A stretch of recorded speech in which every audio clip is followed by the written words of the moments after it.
Hey, did you get any strange alerts on your phone this week that made you want to go buy some comic books? It's weird how that happens every week.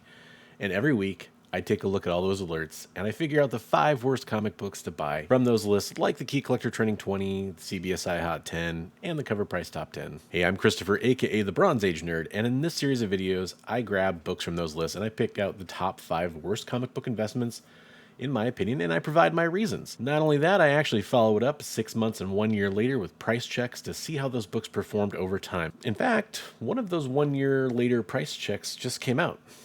It's okay. I'll wait. You can go watch it. Link's right up there. All right, well, you're still here, so you must have already watched that video. So let's get to my top 5 not to buy for this week. Rolling in at number 5 this week is Scrooge McDuck. I never thought I'd be talking about Scrooge McDuck on this list, but here we are. And this is a trade paperback. This is the Life and Times of Scrooge McDuck, #1 trade paperback. This comes from Key Collector, and they're warning us about the dangers of no reprints coming for Uncle Scrooge 245. And this was the last time that Uncle Scrooge 245 was reprinted back in 2006, so go buy it. Look, call me crazy, but if it was me, I would go buy Uncle Scrooge 245 if you're looking for those controversial comics. Seems to make more sense to me. Sorry. Apparently I got that issue wrong. 295, my bad. So apparently the reason that you need to go buy this is Disney is going to refuse to reprint issue 295 from this run back in the 90s. And this is the last time it got collected, and I still don't know why you're supposed to buy this trade paperback because of that. Look, I might be missing the mark here. Maybe there's some like intense Disney lore I don't know. I don't even know what the controversy is around this character. It'd be cool if they told us. They don't. Anyways, I don't care because controversial issues don't tend to sell long term unless there's something really incredibly memorable about them. The other part of this is that when an issue is no longer going to be reprinted, that doesn't usually mean much. I remember when, like near the start of the pandemic, Batman versus Predator, when the rights went to Marvel and Disney, obviously, everybody flipped out and they tried to buy Batman versus Predator #1 because that book would never get reprinted again. Well, that book is back down to where it was before that all happened now, and I don't think it's going to go back up again anytime soon. And I have the same feeling about this book, so that's why it lands on the top 5 not to buy. At number 4, rolling right along, is Astonishing X-Men #9. This is the first appearance of Danger. Okay, so it broke this week that Emma Corrin is going to play a role of a female antagonist in Deadpool 3. And a lot of people jumped to the conclusion that that was going to be Danger because of, I guess, facial structure reasons. But also there was a little Easter egg showing Danger in the teaser trailer, so I guess I get it to a certain extent. But there's also been other leakers that have come out since then and said there's no way she's playing Danger. I don't know. It's muddy. Here's the thing. What villain popped because of Deadpool? Cable didn't really pop because of Deadpool 2. What was the dude's name from #1? Ajax? I can't remember. That's not a big deal. Juggernaut didn't even really move too much after #2. Most of the X-Force guys didn't move.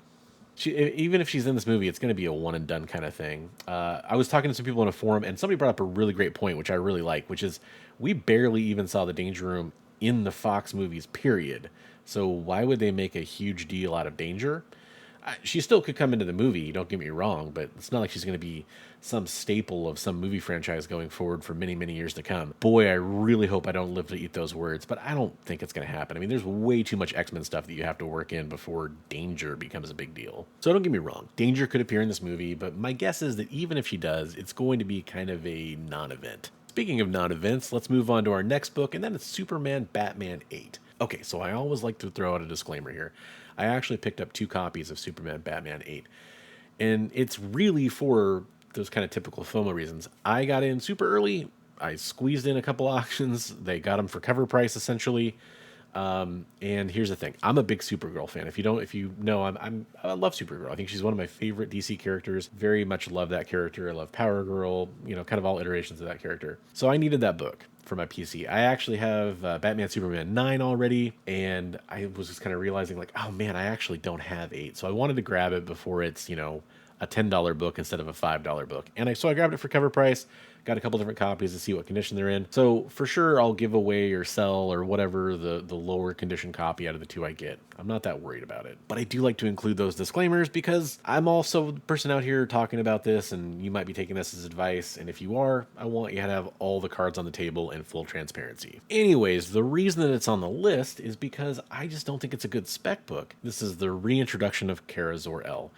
It's a cool storyline. I like it, but let's think about why this is popping off. It's popping off because of the Flash movie. That trailer came out. People hopped on this storyline when they saw that she was going to be included. But is this the same Flash movie that a few weeks ago everybody was talking about how it's going to be a dumpster fire?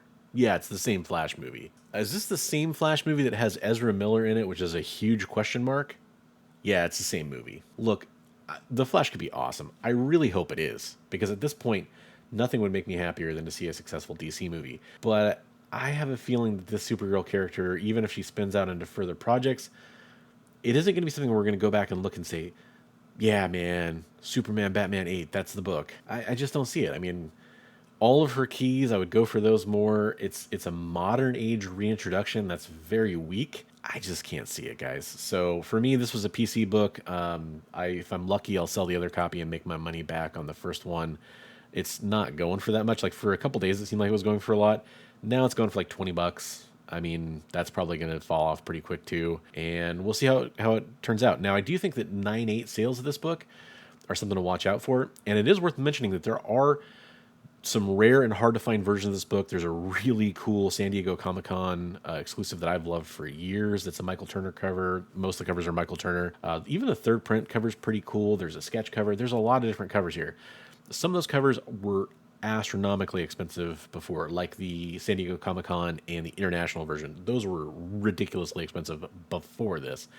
I'm sure it's only going to help those books, but I'm just talking about the A cover, which is not the case for the next book on the top 5 not to buy, which is Storm, Brotherhood of Mutants, #1, the Arthur Adams 1 in 50. I'm not saying I actively dislike this cover, but I do feel like it's not his best work, and it's a 1 in 50 ratio. It was probably under-ordered. I'm sure it popped off. I know Ben over at CBSI was saying this goes for about $75 right now, so we'll see where it's at. I'm just not feeling this book. I don't think it's going to have legs to stand on in a year. And guess what? We'll find out in a year when I do the price look back. Okay, #1 on the list with a bullet. And if you watched my last video that I released about Key Collector and Supergirl Woman of Tomorrow, this will not be a surprise. That's right, it is Supergirl Woman of Tomorrow #1. Now, you might say, wait a minute, it actually doesn't appear on the Trending 20 this week. And you're right, it actually appeared over on the cover price list, so I still get to include it, and I get another chance to talk about it. Look, when Key Collector comes out and says, go ahead and don't buy this book, we're not going to believe in the spec on this, we're not going to show the raised price on this, that's where the shenanigans come in. You should watch that video. But even they're saying pump the brakes on this, and we all know how much they like to hype up certain books, right? So that's even further evidence for why you wouldn't want to hype up this book. But it's just one of those books that I feel like it's All-Star Superman #1, you know, all those books that popped off because of that announcement. Some very cool books, and it is neat to see those books get attention, but everything in moderation, right? Some of the prices that this book went for a while were ridiculously expensive. I was seeing, you know, upwards of $50 or more, easy all day. Well, guess what? That's already back down to earth. This is already selling for $15 or $20 a week later. This was a classic quick flip scenario if you had it in your long boxes. I flipped my personal copy. I think it's a cool cover. I sold it. By the way, when I sold it, I gave a full warning right beforehand that you shouldn't let your FOMO carry you through on this one. And it sold for a pretty respectable price at the time. I think it sold for like $25 when it was going for like $45 on eBay. So somebody got a good deal at the time. I'm sorry that it didn't hold value, but obviously that's why I chose to sell it at that time. And hopefully that person enjoys the book. And that brings me to my next point, and it's the same thing I always say, is that if you find a good deal on any of these books, don't think my advice is gospel and you shouldn't buy it. What I'm saying is don't buy it for the going rate the week that these lists come out. They're almost always cheaper later on. I've proved that time and time again on my 6-month and 1 year later look backs at these books, pretty much without exception. There's maybe like 2 or 3 books since I've been doing this where I've seen an appreciable increase in price for something that wasn't already a massively established key.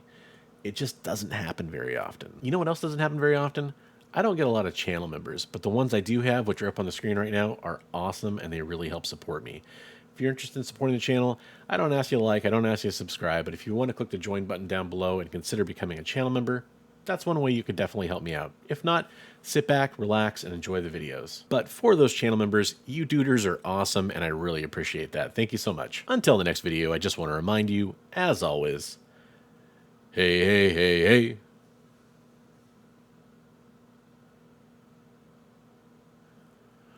Read comics every day.